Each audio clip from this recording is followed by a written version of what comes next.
Hello duelists and welcome back to Malaga, where we are in the middle of the Yu-Gi-Oh! Master Duel Challenger Cup Final. Now, as a little bit of bonus content for you viewers at home, we have ourselves a little exhibition match between two of our amazing 2023 World Champions of Yu-Gi-Oh! Master Duel. We have Emre and Quantal ready to duke it out in an exhibition match just for all of you. So let's see what happens as these two titans clash, and we'll have a little bit of a chat with them afterwards. I'm going to throw you guys over to your casters who are going to take you through our exhibition match.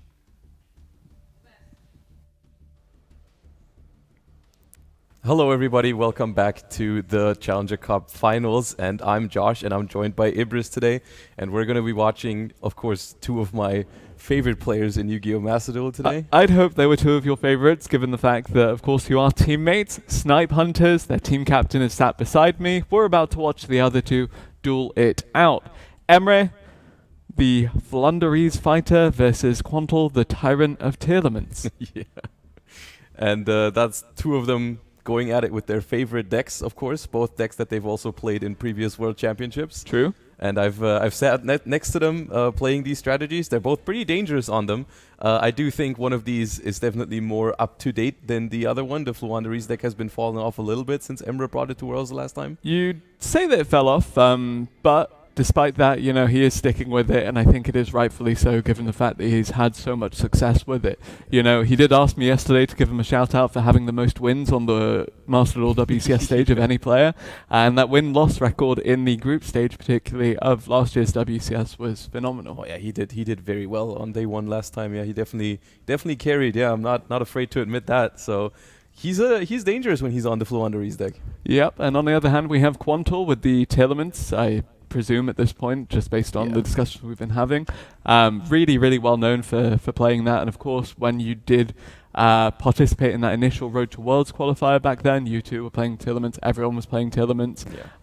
Very strong deck at the time, I think May, June 2023-ish. For the first regional qualifier, it was like almost at full power still. Yeah.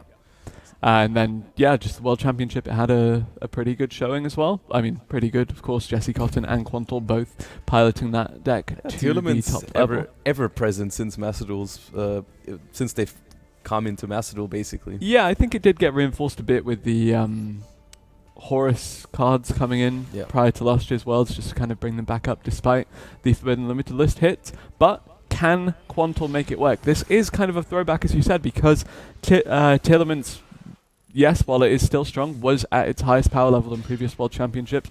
Floowandereeze, also at a higher power level in the past, and this is a callback. This is not strictly Tearlaments, though. It's Fiendsmith Tearlaments. Yeah, Fiendsmith obviously offering a lot of power to the Tearlaments strategy, especially through the access to rank 6 XYZ monsters. Yep. And Quantal actually going first here with the Tearlaments strategy is very dangerous for Emre, because Floowandereeze very well known for building pretty strong boards. Not necessarily the best at taking apart a very strong board. Yeah, and I'm also a bit concerned because, as you mentioned, with the access to the rank 6 XCs, you have Beatrice, Lady of the Eternal, and this is the deck that we associate sending a card from the deck to the graveyard to create further advantage. Speaking of advantage, this Tearlaments Shy Run will generate a lot of it unless Emre has a disruption available. Doesn't look like it. It's going to resolve at least the summon effect and send. And it sent quite a few good cards there. I think I saw the Trivic Armor as well as 2 Tearlaments cards on top. I think it was a Shadal Beast right there. And we're going to see 3 extra cards being sent from the deck to the graveyard with the Tearlaments Scream. The Beast is going to draw an extra card. And we're going to get to perform a fusion summon with the first of 2 Tearlament fusions that you can make these days. Yep. Because we do not have Merly anymore, but there's still Sharon and Havness available. So Tearlaments, Kaleido Heart, of course, still being pretty scary. Yeah, the first one's usually going to be, I'd be surprised if this one's not the Kikkalos. Yeah. So that's always what gets you started, what gets you even more cards from your deck into your graveyard. This one is Quantal's favorite monster. Yeah, it's between this one and Rhinoheart, I think. Yeah. What is your favorite monster, Joshua Schmidt? Colossal Fighter. Oh, yes, true. I actually knew that. I remember the good old days of that plus Armory Arm. Oh, yes. That is one of the things I liked about it. Anyways, Kikkalos sends the Tearlaments Kashtira, which is obviously how you get to send a lot of cards from your deck to the graveyard. We've just seen 2 from the Tearlaments Kashtira. Now the Kikkalos is going to replace itself with the Tearlaments Kashtira. And that's going to be another 8 cards that you can send in total. Yep, that is quite a few being sent to the graveyard here. Of course, Tearlaments' strategy really favors that. Yeah. Seems to be hitting all the right things. Will be interesting to see if he hits again another Tearlaments card off the top of the deck. Granted, sending 8 does mean you had a very, very good chance of that happening. That was a duplicate one, though, because I do think the first one we hit previously on the turn was already a Sharon. Yep. So that is going to be no trigger effects, actually, from Quantal here. So I feel like that was a rather underwhelming batch of cards in total that we sent here, because it was like we got 3 from Scream, 3 from Sharon, 5 from Kikkalos, 5 from Tearlaments Kashtira. A lot of cards we hit with not that much outcome yet. Yeah, quite a few committed there just to end on what you have to imagine will be the standard Fiendsmith end field. So far, yeah. I'm also a little bit surprised by the fact that we used Tracked to add an engraver and then sent that engraver. Yeah. So no Lurie? Maybe someone has forgotten to put a Fable Lurie into their deck right before the show match. Maybe. Or there's some hidden strategy here. Saving the other stuff for later in the day, of course. But maybe he's Keldo, just the cutting sacred Emre some slack because he knows the Floowandereeze deck's going to have a hard time. I think Floowandereeze can do it. Emre, I believe in you. DD Crow. Ooh, that DD is another Crow. bird, another winged beast. Not Floowandereeze by name, but sure, we can fit it in, and it will remove a card from the graveyard. Robina can add it. True. Yeah. The Strudo being banished here is huge because that was going to be a level 3 tuner, which was obviously going to combine most likely into a Baron the Fleur with the Tearlaments Kashtira. And now that that's gone, I feel like kind of lacking a real game plan here from Quantal's side so far. So we're just going to be making Moon of the Closed Heaven. Yep. Very, very standard Fiendsmith stuff now at this point. Of course, with that Distributor, the Lost Dragon's Frisson, of course, as you did mention, getting banished, it does mean we don't have access to some of these more formidable Synchro monsters. What we do have access to, though, is the Fiendsmith's Requiem effect, which will bring out the Engraver. Engraver will then bring back the Requiem as the equip, and then we can see where we go from there. But actually, first, we're going to link again. Yeah, making the sequence here, we're just doing all this to cycle through some Light Fiends to get more Light Fiends into the graveyard. Yep. Because, of course, Fiendsmith sequence will allow us to use that fusion material from the graveyard. But we're going to see if we go for 3 or 2 materials here. Looks like it's 2, so that's going to be a Fiendsmith Lacrima. Yep, so going for the Lacrima over the Desiree here. Desiree would, of course, stop 2 face-up cards from Emre, but seems to be in an okay position regardless. Can he deal with what is looking to be like a very common end field from this weekend, even if it didn't take the most kind of conventional path towards it? Yeah, the Tearlaments deck's very known for taking unconventional ways to get to something very strong. Because, of course, there's a lot of randomness incorporated with it when you send those cards from the top of the deck to the graveyard, which I feel like is why people like it. That is one of the draws towards the Tearlaments deck if you like that kind of playstyle. Beatrice, though, does not rely on any randomness. Gets to pick any card from the deck now that he hasn't hit so far. Might be the second Tearlaments fusion in Havness. Might be whatever else he wants here. But currently picking, and that is the Havness to perform another fusion summon. Yeah, so did not hit the Tearlaments name off of the previous sends from top of the deck. Instead, manually sends this one. Shuffles back for an effect here, as we do have another effect resolution on top of it. The Fiendsmith Lacrima effect now going to resolve, and now we have a fusion summon, you have to imagine. Which I feel like in a typical game would just end up being a Tearlaments Rule Colossus by fusing the Havness with the Kikkalos in the graveyard. However, against Floowandereeze in particular, that deck does not try to special summon, so Rule Colossus basically does not really have an effect against it. And I do think that these two talked about it beforehand of what they wanted to play against each other. So I feel like they know what's going on, which might also be the reason for the DD Crow in Emre's deck, which is obviously particularly good. So there is the Trivikama that we sent from top of the deck to the graveyard immediately at the start of the game. It was waiting in the graveyard. Quantal was waiting to use it. He gets to use it now to add a card from the deck to the hand. The Tearlaments Sulliek now going to be added to the hand, going to be set face down, and you have to imagine that Emre will very soon have the ability to try and deal with what has been set up here. It looks doable to me, but you also have to realize with Tearlaments is one of the decks that actually tries to keep the Beatrice on the field because it actually gets great use out of it on the opponent's turn once again. Yeah. But it really just depends on Emre's hand here. I do think that he's got a real shot. Pot of Extravagance is a great start. That's just going to be 2 extra cards essentially at no cost for the Floowandereeze deck because you're not trying to use your extra deck anyways. So we're back up to 6. Yep, important to note that with this full committal from Quantal, there is no hand disruption. Oh. Evenly matched? That is devastating if that's the case, yeah. Because currently there's no way for Quantal to even stop it. Normally Tearlaments does have ways to do it with Tearlaments Crime, but that does require you to have a monster in your hand, which we do not have. Yeah. We do get the ability to respond with the Beatrice still to send something. If we send a Tearlaments monster here, we can still perform a fusion summon after the evenly match has resolved. But we're still going to lose a huge part of our deck here. Specifically the Fiendsmith sequence, I think, is going to be massive if it's banished face down, because Fiendsmith really wants to have everything in rotation and keep recycling it. Yeah, absolutely. And now we do see the evenly matched going to resolve following the Beatrice. What will Quantal send? Because actually, looking at it, he did end up sending quite a few duplicates of his existing Tearlaments cards. So I'm curious to see what actually gets sent here. It is just going to be the Haveness. And now I would assume...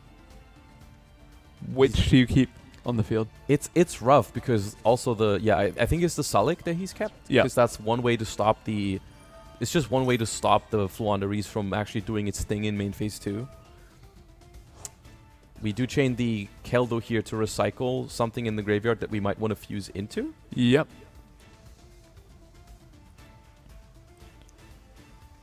So presumably it would be the Kit Kalos, maybe the Kaleido Heart. If he hasn't... The Kaleido Heart's banished. Yeah. The Kaleido Heart's banished, but the Kit Kalos, if he hasn't returned it for the fusion summon of the Kaleido Heart, which he did not, he's going to recycle that.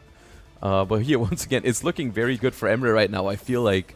And once again, proving that he is just a different beast when it comes to the Floowandereeze. Different winged beast on top of that. Yeah, we haven't even seen much of the Floowandereeze Get your monster types correct. But yeah, no, very, very well played by Emre to navigate this. So that's going to be a Kikalos. That's just going to grab us another card in hand or send it to the graveyard immediately, depending on what we want to do. And I would think that face down is probably going to be that Sullik to try and stop either Rabina or Eaglin in main phase 2 if that's there. Tearlaments Kashtira added to the hand, as you said. Alright, main phase 2. How do we get around this Sullik? Floowandereeze and the Magnificent Map. That is a great way to do it because that will allow us to perform 2 normal summons even if one of them gets negated. And the Unexplored Winds also lets us tribute the opponent's cards, which would be very good at removing the rest that is left off of this board.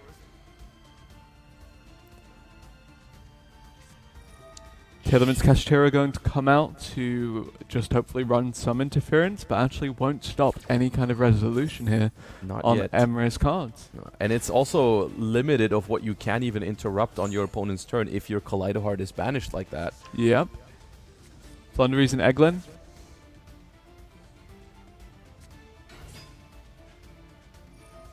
Alright, now we're just going through the Floowandereeze motions here. I feel like if I'm in the position of Quantal here, I would just try and hope that there's no tribute monster in Emre's hand. Yeah.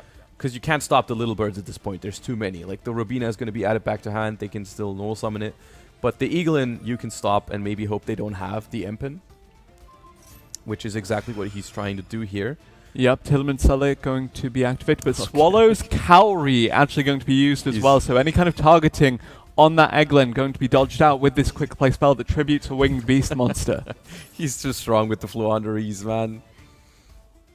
He just cannot be stopped. The game blessed him with a great hand as well. That hand is perfect. Yeah, Floowandereeze and Tokan going to be added to the hand here.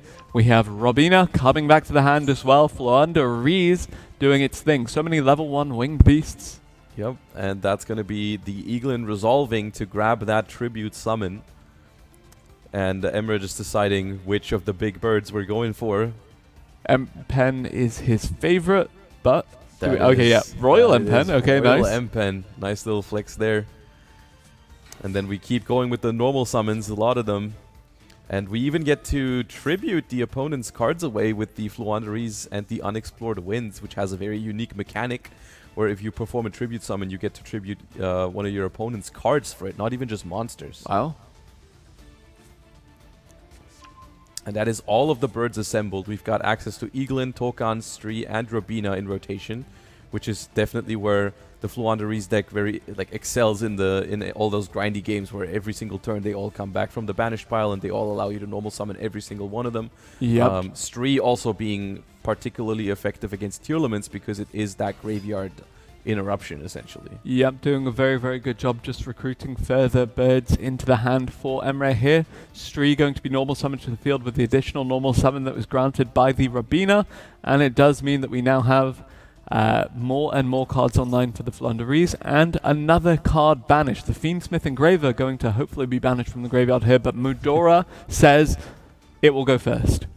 It will prevent that Stree from banishing the Engraver, which is normally a pretty good counterplay to Stree, because Stree actually, the way it's worded, it requires you to banish the card in order to get your additional normal summon. Yep. So this will stop the additional normal summon from even happening, which would normally be a pretty big deal against Floowandereeze. It's something that you want to try and play around. However, because we opened the field spell here, we still have a normal summon left over. So many normal summons, and presumably an M-Pen waiting to be summoned here. Yep. Anytime now. So that's going to tribute the Tearlaments Kashtira and the Robina for the M-Pen normal summon, and that is going to add a Floowandereeze spell trap, completing the setup with not only the field spell and the continuous spell, but also the trap card.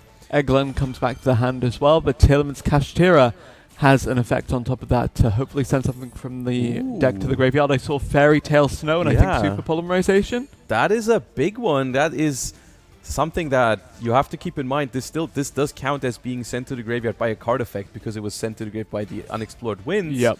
And that did allow Quantal to just send that Snow from the deck to the graveyard, which is a pretty big deal, I would say. That's one of the few things that was actually dangerous there for Emre. Yeah, effectively functioning as a Book of Moon on repeat here. Yeah. Potentially, especially given the amount of cards in the graveyard for Quantal, it does mean you can just recur that effect again and again and again, or just again and again if it's 16 cards in graveyard. Right well, still that's something at least, but Ryza the Mega Monarch as well is something here for the Floowandereeze deck, as it does start to remove cards from the field of Quantal here. Yeah, Ryza the Mega Monarch, a particularly powerful card in Floowandereeze because it also, not only does it give you access to powerful removal, but also it lets you manipulate the top of your opponent's deck, which is something that like an experienced Floowandereeze player will be very good at, playing around with that knowledge of what card you're putting on top of your opponent's deck.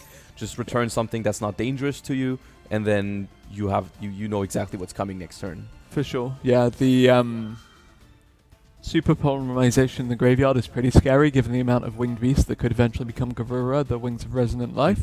But if you give them back the Super Poly when they have no card in hand to discard, that is just going to be a completely dead draw, essentially. Quantal basically getting rid of the cards that would be undesirable to have on the top of the deck with this banish from the Snow. I like this because they're both doing exactly what they're supposed to do in these situations. Also summoning the Snow in defense to play around the M-Pen restriction of only being able to activate defense position monsters. Kiklos does return to the extra deck. Snow activates, puts that annoying M-Pen face down, I assume. And then we do still get the Dreaming Town face down. So this needs to be quite something here off the top of the deck for Quantal. Yeah, Emre, of course, did not have a battle phase that time because the evenly matched was needed to be committed to clear out the field. Basically just played in the main phase 2, but now Quantal in main phase 1 has Tearlaments Rhino Heart. You said it was his favorite card? Well, there it is on the field. He also did not activate its effect. That's a throwback. It happens. It does happen to the It does happen. It does, honestly. I speak from experience, this has happened before. At least you didn't ash your Fire King Island instead of sending it, right? That also happens, yeah. It does. Mist Valley Apex Avian. It can do a negation. This is a very, very dominating position for Floowandereeze. It's not something you hear every year, but yeah. You hear it every once in a while. Yeah. Particularly when Emre is when playing. Emre is involved, it's always. I feel like it's a dominating position from the get-go. There we go. Apex Avion being used here. Presumably, it can just stop the snow in its tracks, or any kind of follow-up from Quantal when it does come. Floowandereeze and the Dreaming Town now activated. He's just showing off at this point. He's like, look how many normal summons I can do. Quite a few, as it turns out. And now just going to add the Tokan to hand. Has that ready to be normal summoned again. These are normal summons in the opponent's main phase 1, by the way. So this is how we get back that Empen, because we banish it with Stree and then add it back with Tokan. Yep. And then we can normal summon it. Yep. Which is going to be our 4th normal summon on the opponent's turn here.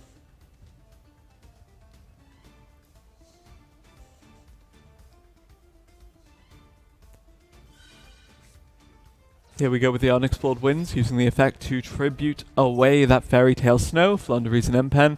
Now on the field, 5 cards, 5 monster cards on the field for Emre, including the honorary Floowandereeze members of Ryza the Mega Monarch and Mist Valley Apex they Avion. essentially count as Floowandereeze members at this point.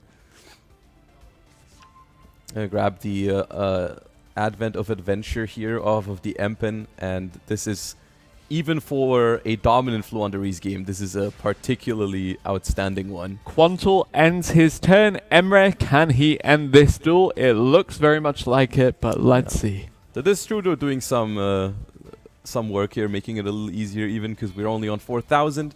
Oh, that is... Okay, now he's showing off. Is it Kiki Nagashi Fucho? He's showing off. It's Assembled Nightingale, which can, of course, get quite a lot of attack points. The Floowandereeze have XC summoned. Yep. Also a winged beast though, so we'll let him off. It's okay, it's fine. Yeah, it's in archetype. Yeah, it's okay. Yeah.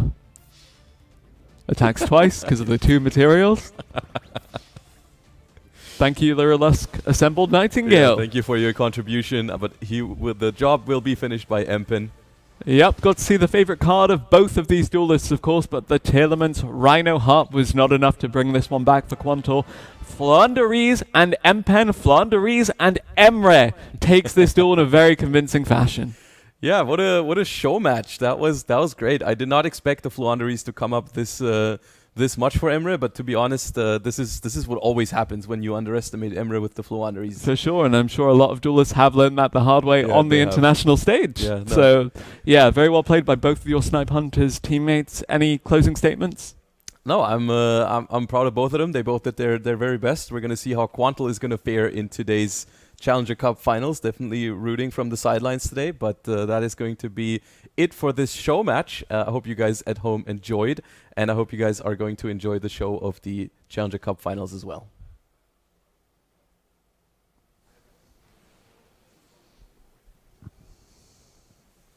So I'm here with our 2 feature match duelists, Emre and Quantal, and obviously congratulations on the Floowandereeze win. Why Floowandereeze? It's my favorite deck of all time. Why? I like birds. That's the best possible answer you could have given. It was quite expertly piloted as well, and Quantal, obviously, commiserations on not getting that. I always feel very short next to you, so I'm going to have to reach up to you with the mic. But when you're Tearlaments versus Flu, what are you having to think about? Well, usually when you make Maguska, I mean, Emre has a very good history with outing Maguska.